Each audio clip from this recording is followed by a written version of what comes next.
So welcome to Conversations with Chrysalis, and today we're going to be discussing healthy relationships.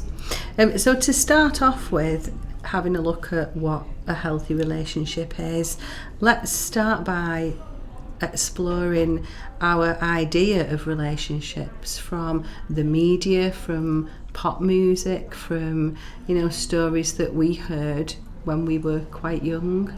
So how do we feel about that? So culture, media in general, do they give us a good idea of what a relationship is meant to be like?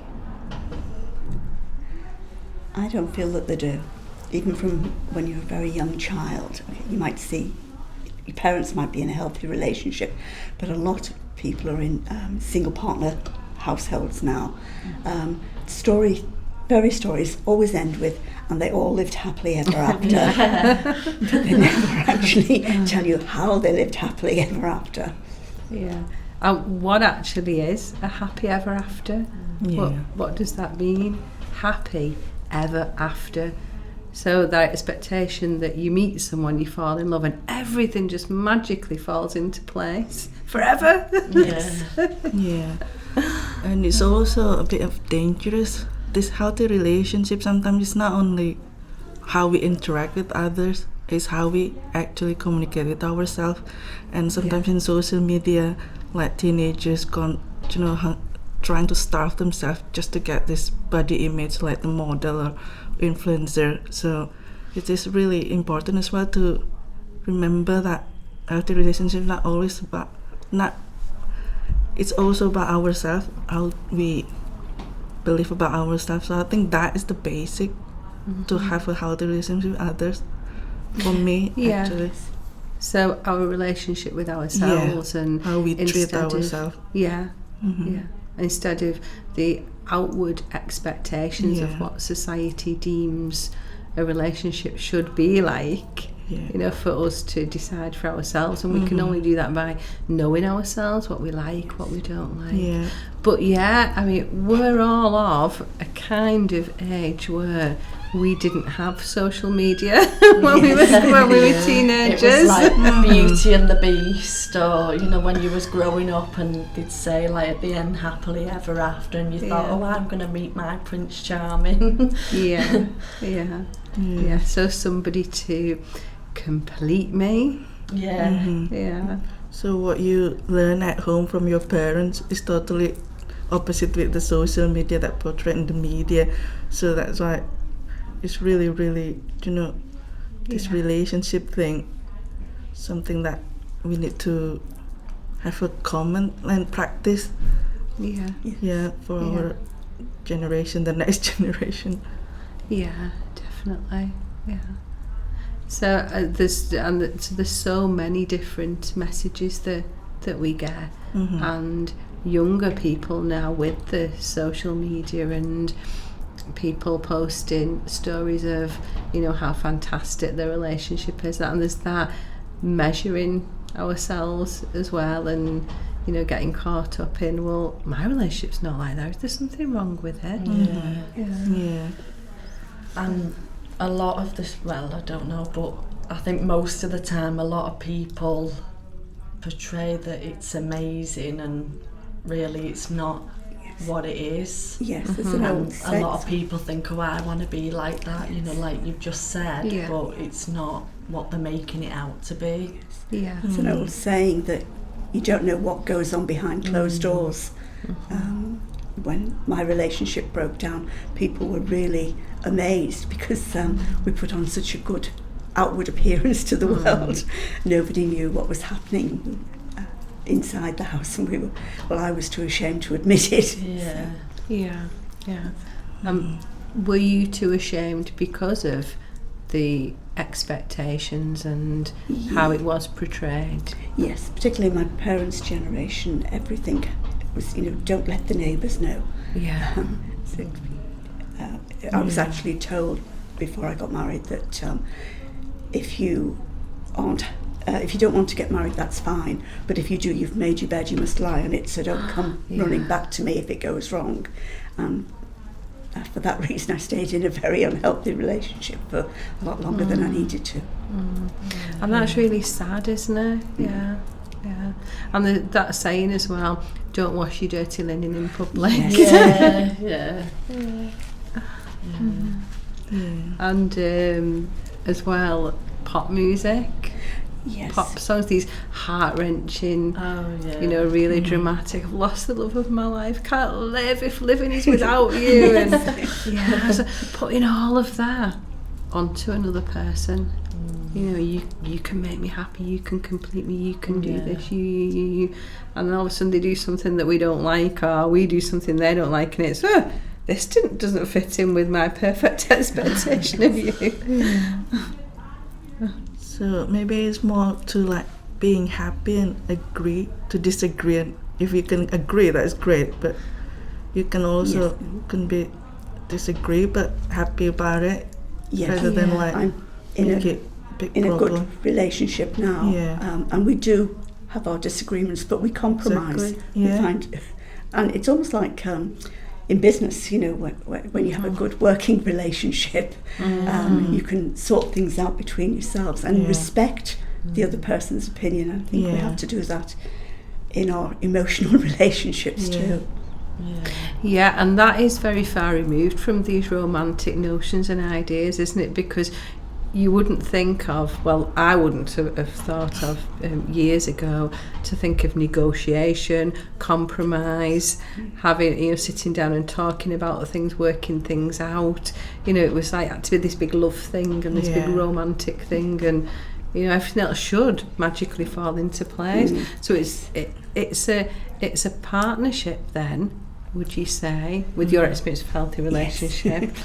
And that partnership takes work and effort, and things don't just magically fall into place. Yes. It's not magic wand and everything's wonderful. Yeah, to recognize that we are human, we've got feelings, we've got this dimension, physical, mentally. So we need to like two different human beings, like come with different background, different culture. So it is very important, like to like have a negotiation, compromise, and talk, communication. Like you said, it's not just grow and keep growing. There's a teamwork. I'd say like partnership in it. And also an openness of letting that other person be what they want to be. We discuss here a lot about abuse and abusive relationships, and that's very controlling and keeping somebody stifled, and the complete opposite of growth. But as human beings, we are meant to grow and develop, and if we're in a partnership with someone, then there should be that tending to each other's growth, even if it's something we're not quite happy with ourselves. But then if we're in a healthy place, we can handle that. We can handle that disappointment that this person is going to do something that we don't really want them to. Like they could go travelling for 6 months or something like that. But we can still feel upset about that, but we wouldn't stop them or manipulate them into staying. Because there are also different type of relationships, like a long distance. They don't like be actually in the same place, but because the commitment, they have the same goal and purpose. Like I want to be together, I want to be in relationship with you. So that is the thing. Of course, in relationship, as long as both of the party have the same, what they want. So so the shared like goals, the foundation, the shared vision of the future. So not trying to put other in prison. You cannot do this, you cannot do that. Something like that. Let's grow together.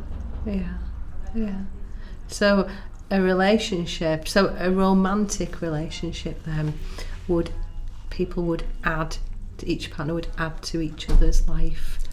So not looking at somebody else and go, you make me happy, you complete me, you do this, you do that.